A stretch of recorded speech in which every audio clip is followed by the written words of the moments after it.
So this video is all about Sekhmet. Now, Sekhmet is a dark mother, and we know that she is very much in charge of everything shadow. Okay, she's an alchemist. She's the goddess of war. She's Lady of the Flame.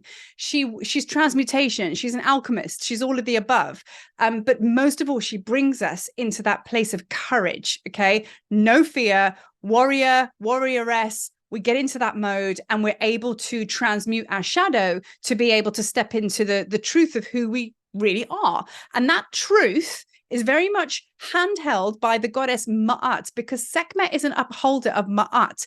Ma'at is the goddess who's got the wings that look just like Isis, and she's got a feather, either a white feather or a golden feather, and that feather is she downloads cosmic truth, and she's all about law, order, justice, balance. She has 42 laws basically on how to live as a good person, and that is your kind of like justification. When you pass over to the afterlife, you're going to be judged on those 42 laws that you upheld the law of Ma'at, and if you didn't, well, you're going to be in a bit of trouble. But that's what Sekhmet does. She is an upholder of the truth. So she doesn't take any shit when it comes to that. And essentially, that is what we're doing on our path. We are upholders of Ma'at, which is why we are very much aspects of Sekhmet. So this video isn't just an information video about Sekhmet and like, oh, that's interesting. This is just a bit of information. Well, it's not information, a bit of energy download that I've experienced with Sekhmet that I can share with you, which really will help you embody her frequency.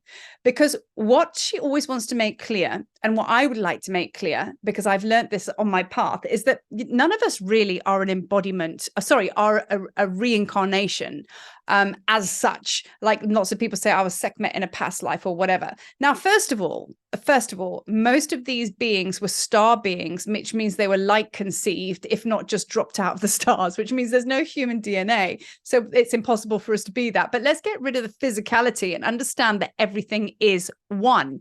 And the whole idea of oneness wisdom is that we are God consciousness. Sekhmet is God consciousness. Yeshua is God consciousness, same as Mary Magdalene, same as Merlin, same as Thoth, same as Buddha, you know, and going on and on and on with all of these amazing ascended masters. We are all one. That's what we're working towards. Now, going beyond the confines of labels, we are aspects of these frequencies of these gods and goddesses. This is why they say a goddess of 10,000 names, because on the divine feminine circuit, as it were, you could be Sekhmet, you could be Isis, you could be Hathor, and they all hold different streams of consciousness to do with the divine feminine. So, of course, Sekhmet is very dark mother.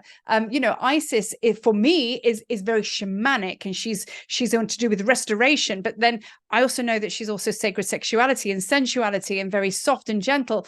But you can vibe with all of these different goddesses and gods in different ways because they mean different things to you, right? So it's all just these different streams of consciousness. Get past the labels, you're just all one. That's it. But when we are walking on our path, we need to call up a frequency that is most needed for the job in hand. So right now, as we're all coming out of our caves, our cave dwelling, as I call it, we need strength and courage, okay, to be able to step out of the darkness into the light. Never mind with what happens when we get into the light, we got to get out the dark. So to do that, right, we need the dark goddesses. We need Kali, which is the same as Sekhmet. We need Morgana, who is very similar to Sekhmet, who is the Avalon. And you're probably going to, as you're listening to this, know a whole bunch of dark mothers. So it's all the same because it's all one. But we are talking about Sekhmet because so many of you here on my channel are so deeply connected to her. And it is my big Batman sign in the sky, which is very Sekhmet frequency that calls you all in. And this is how we find each other. So she's very much working through me. Okay. I'm her divine filter, as she is through you, to call you guys in so we can come together as a collective, and then you can go and do the same, and we bring more and more and more to the party, as it were. That's our mission, because we are most powerful, strength in numbers. We don't have lions that are not in a pride. We are the lion's pride, and they do not walk as one. Even if they get kicked out, they find another pride, right? So we are strength in numbers, and when we come together, there is an order.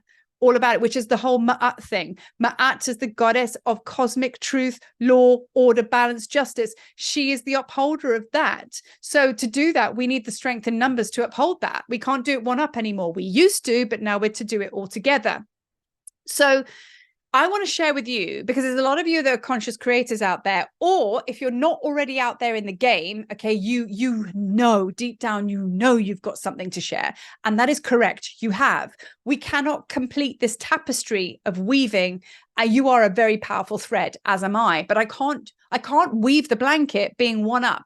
We all need to be part of it. And every single stream of consciousness, every fabric and weaving is important. And that is what she's communicating to us right now. So we are embodiments of Sekhmet, and we have streams of consciousness of many different gods and goddesses within us. So if you want to now go and build a spiritual business or something like that, your best guy to do that would be Thoth. So now, of course, you've worked with Sekhmet, your Sekhmet aspect, to transmute all your darkness, to have the courage to step out. Now you've stepped out and you've got this divine creation. Thoth is like, oh, I'll help you build that sacred architecture. Let's get busy with it.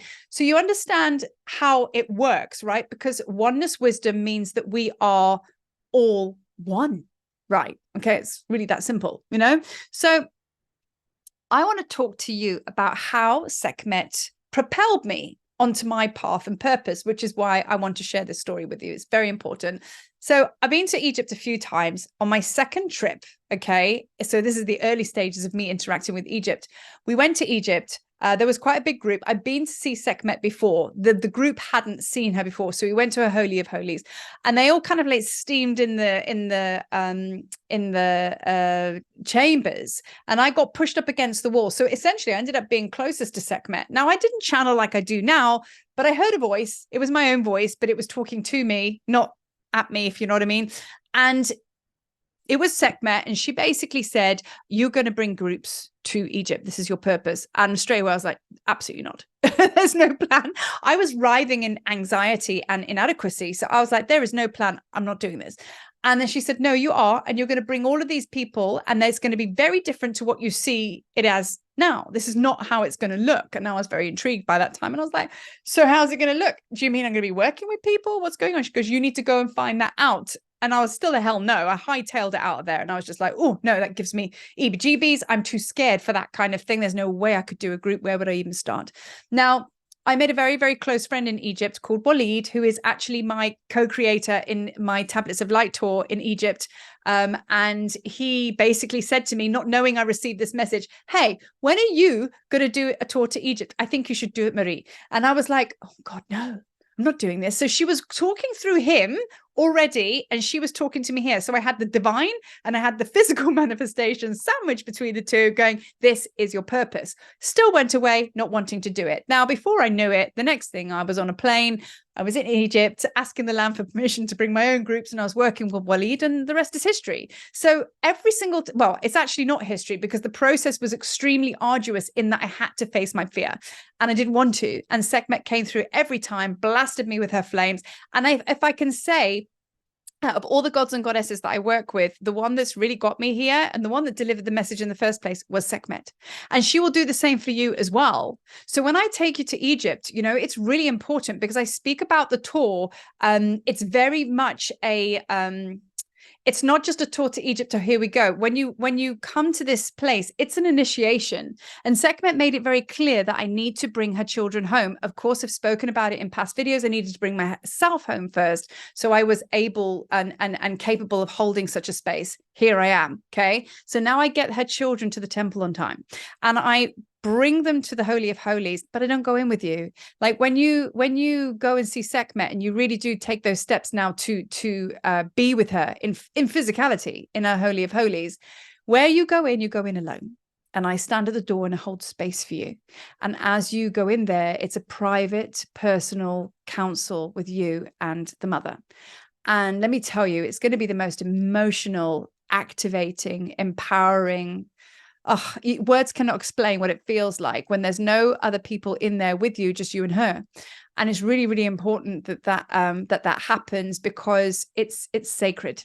And it's a homecoming. It's a long time coming. So, you know, these words might resonate with you. I know many of you hearing that call to come home to Sekhmet, and as some of you, it may be enough just to sit with her and understand the embodiment is here, and no need to go to Egypt. But I know there's a lot of you that do feel that need. So, I mean, I cannot stress enough how much it changed my path of being a conscious creator and fulfilling the purpose that I came here to do, thanks to my mother Sekhmet. So that was a very, very powerful experience, one that I'll always refer to.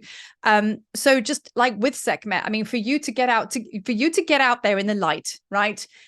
There's two ways you can go about it. And I'm going to share with you the way that I did it for years, which was not the best way. Okay. I would sit in the back of the cave and I would wait for fear to come and get me. It would come and get me and I'd be like, oh my God, okay. Do you know what I mean? And then I'd get dragged out the cave and then I would have to face my fear anyway. Or second way you can do it, working with Sekhmet, you can do exactly what she does. Activate your Sekhmet eyes, see everything as prey. Everything that is shadow is your prey. And you are seeking and you are looking, because you're going to devour that darkness and you're going to bring it into the belly. Okay. And you're going to burn it up with those Sekhmet alchemy flames. And you're going to be empowered in the process, rather than, like I say, being like Marie in the back of the cave, being hunted by the fear. I need to be the hunter. Okay. You need to be the hunter. Be empowered and going, right, I'm coming at you, bro, because either way, you've got to face fear. Doesn't matter. So rather get up onto your feet and go and find it, right?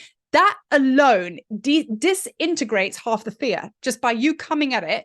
Imagine if you had somebody running at you who was coming to attack you or do something that is not cool.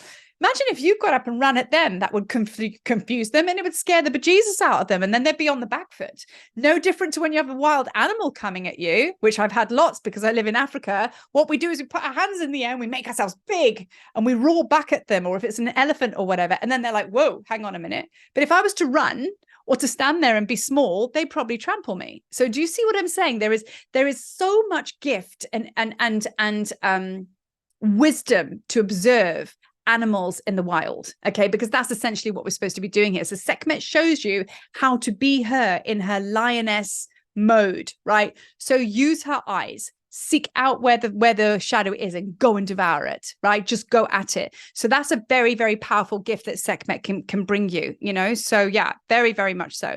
Now I want to talk about proclaiming power and acceptance of core power. Now, you can't proclaim your power if you don't have it. If you've not accepted your core power, embodied it, how can you proclaim it? How can you proclaim something you do not have, right? So there's two parts of the process there. Now, I'm going to bring Lion's Gate into this now, and I'm going to connect it deeply with the Great Sphinx, which essentially is half lion body and head, human head. Now, back in the day, we know that was no doubt one whole lion-looking stone being. Now, with the Sphinx is very much connected to Lion's Gate because number one, it's the 8-8 portal, okay? And obviously Orion and Sirius, there's all the star formations that go on around it. But I'm more about kind of like the frequency of how we can embody that energy to work with it in this now current time with an issue or a problem you may have, right? So the Sphinx is an earth altar, very, very powerful, right? Lion's Gate, during Lion's Gate, it is all about the number 8, right? Like I've just explained. Turn the 8 on the side, it's an infinity symbol. So when we connect with the great Sphinx, we always connect with the infinity symbol through the heart of the Sphinx, through the heart of you. And that's how you connect with that powerful library, because underneath the Sphinx there is the Akashics library, and there is also the Halls of Amenti. Halls of Amenti is where you go and meet the masters. The Akashics library is all about your soul journey, where you can access the records to find out what's going on in your life. So it's a very, very powerful earth altar in its own right. Okay, when we connect with that altar, it takes us through to the 8th dimension and probably loads of other Stargate dimensions as well. But for me, it's number 8. So the 8th dimension holds the qualities of acceptance of core power. So when you interact with the Sphinx, many things will happen. Many things can be accessed. However, for me, the biggest one is acceptance of core power, which is very lion vibe, right? So if we can go into that and use the energy of that to really embody that power, so you are living it, breathing it, being it, then You step forward as Sekhmet and you proclaim your power to the sun, meaning you roar at the sun. That's what lions actually do. And not only does the lion proclaim its energy to the sun, stand next to a pride of lions when they're all roaring. I know not many of you have, and I know that some of you probably have. So whatever, there's a mix of opinion there. But I obviously live in Africa, and I've stood next to a pride of lions and they've all started roaring, and it honestly just vibrates in your whole being. Now, what they're doing there is they are communicating with the next pride along. They're putting their boundaries in place, and they're like, don't come here. The male in the morning will do that every morning and just kind of say, hey, this is my boundary. Don't come here. So they know how to, through energy and frequency and sound, they know how to place their boundary in place and uphold that, right? But also as well, when a cat purrs, and no doubt a lion, that could be quite intense. When a cat purrs, they also send healing energy and vibration through your being. And that purring frequency also unlocks dimensions. So all of this you can bring into your meditations. Now, when I channel Sekhmet, and I've shared her through written writing, she will always, I literally write what the words she's shared through me, and then I write, then she roars, because where she's roaring is very strategically placed, because the words she's shared with you then requires a massive one of her roar, because she basically shatters all the shadow through the frequency of words she shared with you. So the words land, then she clears the density through that roar. So that's why I always write, she roars. So she works a lot with her sound frequency as well. You have that sound frequency. You have the ability to be Sekhmet in that meditative moment, closing your eyes and visualizing what that energy feels like when you give that roar. You just ricochet like brick walls, like dismantled, density dropped. And it's the same with the purring. If you actually go into that when you're in your meditation, it soothes the being, and it unlocks dimensions. So there's so many different ways that you can work with her sound frequency. So I mean, I could turn this into a 2-hour video quite easily with Sekhmet, but I think this is a great place to start, because I've got a question here at the bottom of my list here. What does she want to share through you? That's essentially what this is about, because you're a conscious creator. She is an alchemist. You're an alchemist. So, once you've got through all this density, because let's face it, we've lived this dark night of the soul for long enough, and we've got so used to clearing shadow and doing all that, we forgot what we came here for. What we came here for is to share your divine genius with the world. So what is that? Have a council with Sekhmet. Maybe it needs that you come to Egypt and you sit with her and you really enter into this pilgrimage now. And I always laugh because the alignment, sorry, it's such a cheesy joke and I always bring it out, but the alignment of 2024, get this, is an 8 year. Okay, so I've just been talking about 888s and all that kind of thing, or Lion's Gate and eighth dimension. The eighth year is next year, and it's the year of abundance. And when I say the Tablets of Light Tour 2024, it actually rhymes. And I'm such a poet as it is anyway. Love writing poetry. And I'm like, well, if there hasn't, that's such alignment, is it not? That year 2024, if you pilgrimage to Egypt, and you enter into this place as a powerful alchemist, and you journey to go and meet Sekhmet with powerful intention, boundaries in place, turning up as a whole lot of whole, not as a broken being, because you're not. And then you come out the other side, let me tell you, you're just going to pop off, aren't you? You know what I mean? So I encourage you to sit with Sekhmet and see what she has to say about that, And also as well, on the 1111 portal of this year, 2023, I am actually holding a Hecker Codes group with Sekhmet and Hathor. They're making their entrance in this because it's kind of in preparation for those that do hear the call for Egypt and who just hold these Egypt codes in general. All of these Hecker Codes groups, especially the Sekhmet and Hathor one, is for preparation for next year and beyond. So do you hear the call? I suppose that's the question, and just my experience to leave you with that, because I'm always on a journey. I never arrive, not in a disillusionment way, in a, wow, this journey's amazing. Since I've worked through my shadow, and first of all, my fires did rage and they were out of control. I've now harnessed my fires and I've embodied them. So now I have this acceptance of core power. It's in me now. This is what Sekhmet showed me. This is the journey I've been on. And then Hathor is the other side of Sekhmet. They're one of the same goddesses kind of thing. And I knew that when the time was right, Sekhmet would pass me over gently to Hathor. And then I would basically enter into a whole new era. So, So yeah, so basically that's where I'm at right now. And since that has happened, I've signed up for an astrology course, which is a whole year long. I'm now learning to use to play a frame drum, which is a frame drum is the original drumming that was only played by feminine. Okay, by the feminines. They were the only, like in the beginning, it was women that drummed. Now I've wanted to play this frame drum with my hand, which is how they do it in Egypt. And little did I know that was the original essence of Hathor. So you will be led to some beautiful, powerful, like, oh my God, places when you enter into the journey with the goddesses, Sekhmet and Hathor, being divine balance of the water and the fire, because Sekhmet is the fire, Hathor's the water. So this is what I have to share with you, and I hope that you have enjoyed the frequency that I share with you, and it kind of like finds its place. But yeah, the time is now, and we are all ready for it, are we not? Anyway, from me and my mom.